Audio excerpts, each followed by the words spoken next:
students, today we shall continue the next topic. In the previous video, we have discussed about the types of pollination based on the source of pollen grain. Okay, based on the source of pollen grain, we have classified pollination into different categories. Now we will move towards the pollination types only, but they are based on the types of pollinating agents. See, there are different types of agencies or agents which carry out the pollination. So in detail we are going to discuss along with the definition and some examples also. Let us proceed from the broad classification of pollination based on the pollinating agents. See, based on the pollinating agents, the pollinations are classified broadly into two categories, that is abiotic, biotic. What is the meaning of abiotic? So here abiotic agents are namely, that is wind and water. Here abiotic means non-living agencies. Here non-living agents are what they are?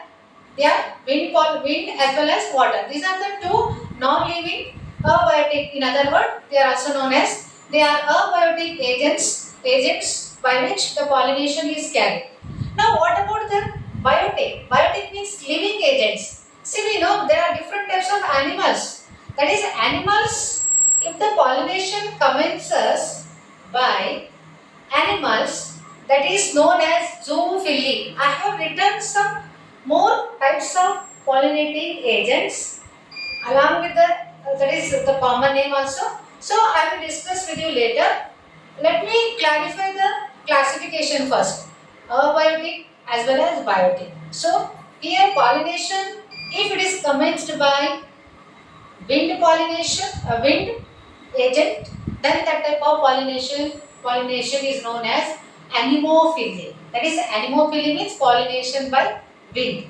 If the pollination commences through water or within the water, then that type of pollination or agent is known as hydrophily. As the name itself indicates, hydro means water. Okay, then there are further categories are there. If the pollination commences by insects, see, there are several insects. The best examples are bees, butterflies. Okay, bees, butterflies, moths, wasps. These are the examples. Comes under entomophily. If the pollination commences through these insects, that type of pollination is known as what? Entomophily. Then ornithophily, if the pollination takes place through birds like hummingbirds, sunbirds, so if they carry the pollination, that type of pollination is known as ornithophily. What about chiropterophily?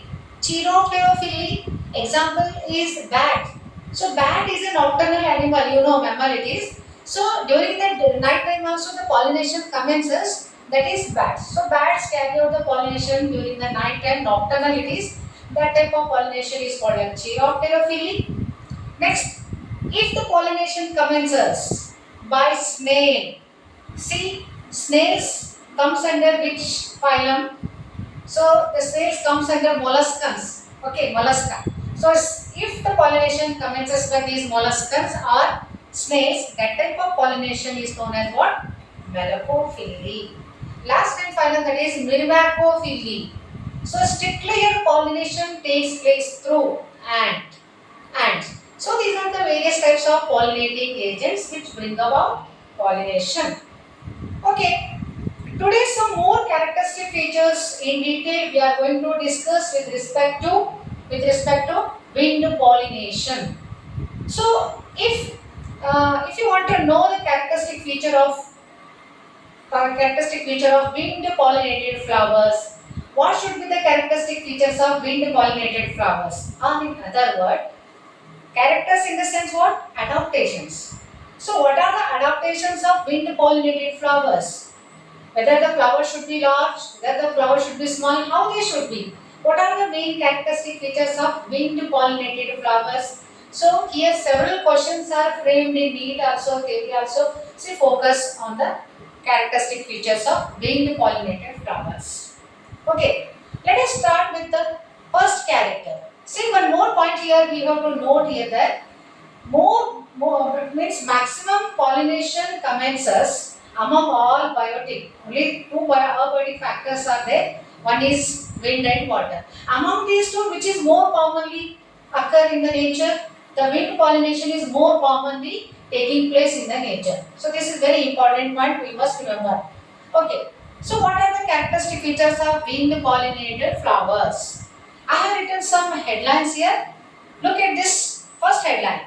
Pollen grains. See, if you see the flowers of wind pollinated flowers, first of all, how they appear, do you know? They appear very small. Means they should be very small. The flowers, here the flowers must be very small with respect to flower. Under flower only I can write here, flowers must be very small. Okay. What about the pollen grains? Since the pollination takes place through wind, then during the wind pollination, more numerous number of pollen grains are produced. Do you know why? Because during the wind pollination, most of the pollen grains they get wasted in the, they disperse in the air, they fall here and there, and finally very few pollen grains are going to reach the stigma. Hence, more number of pollen grains are produced by the flower. Hence, the pollen grains must be how? They must be numerous. What is the meaning of numerous? Large number of pollen grains. Here the pollen grains should be very, very large in their number. Apart from that, they must be non-sticky. They must be non-sticky. Non-sticky means they should not get adhere with each other. Pollen grains should be very dry. They must be dry, numerous, non-sticky.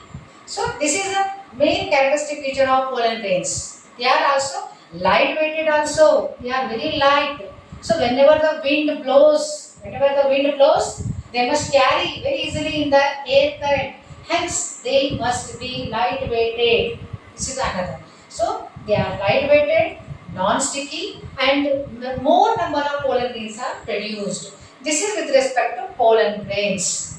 Okay. After that, here I have written anther. In the bracket I have written anther. Usually, when we see the wind pollinated flowers, anther, here the anther is very special here. Special in the sense what? They produce, wind pollinated flowers produce versatile anther. Versatile anther. This word is not given, but still it is very important key point. Okay, anther is versatile. What does it mean? You might have seen several graminae, means grass flowers you might seen. So pollen grains, the anthers, they swing in the air. They swing with a long filament, and the anthers, they swing very freely in the air, so that as they swing in the air, they shed many pollen grains. Hence, this is very important. So they are versatile anther they bear. After that, stamen. How the stamen should be? The wind pollinated stamen must be. Stamens, that is, stamen is it's very long also. And okay, what about the stigma? Stigma, stigma is also very exposed anther here. See, stamens are exposed, well exposed. Remember, already I told you, they are well exposed. Why they should be very well exposed? Because if they are well exposed, they can easily disperse in the air current. Hence, the stamen should be well exposed. They can disperse very easily. And stigma. What about the stigma? Stigma also well developed here. Stigma is also well developed. What about the flower? Usually when we see the flower, that is the wind pollinated flowers, when we see here, the flower the ovary possesses single ovule. This is a very important character. The single ovule for each ovary. And numerous, when the flower is single, single ovary is there. When single ovary is there, single ovule should be there. What about when the numerous flowers are present? How they appear? If the flowers are numerous, they are packed. They are packed to form inflorescence. They are packed into inflorescence. So numerous flowers, when they are there, they should be packed with each other, so that inflorescence they must form, and then the pollination commences very easily. And okay, this is all about the characteristic feature. So when I was talking about stigma, one more point I have to highlight here. Stigma means style stigma or unit, which is a receptacle part of the gynoecium. Okay, this is the receptacle part of the gynoecium stigma. Usually we see such type of stigma, but the wind pollinated stigma, how it should be? Do you know? The wind pollinated stigma should be feathery. See, feathery stigma. Okay, what is the advantage of being feathery? Feathery means large number of feathery stigma, so that they can trap airborne pollen grain. Large number of pollen grains they are trapped by feathery stigma. Okay, this is the reason why the wind pollinated stigma are they are why they are what they are. They are feathery stigma. This point you must write here. Feathery stigma should be there. Okay, stigma should be feathery, so that large number of pollen grains are trapped by the feathery stigma and pollination is commenced. And after that, finally, the best example comes under wind pollinated flowers are, that is, grass family. All grasses comes under they undergo wind pollinated flowers, because the grass flowers are light, all the characters they possess. Hence, the best example is all grasses. Apart from that, the monocotyledon plant, that is corn cob, that is in Hindi we call it as bhutta, that is in Kannada we call it as mekke joda. Okay, so mekke joda we call. So corn cob is an example where it undergo wind pollination. Okay, here tassels, you might be knowing what is the meaning of tassel. Tassel means the female flowers. Style and stigma are the female flowers having style and stigma. We observe in the corn cob, they are nothing but they undergo the wind type of pollination. Wind pollination they carry out. So this is all about the adaptations or characteristic features of wind pollinated agents or wind pollinated flowers. Okay, so this is a detailed aspect we have discussed so far. Another characteristic feature or adaptations of another agent or another biotic, that is hydrophily, we will discuss in detail another in the next video. Till then, have a good day.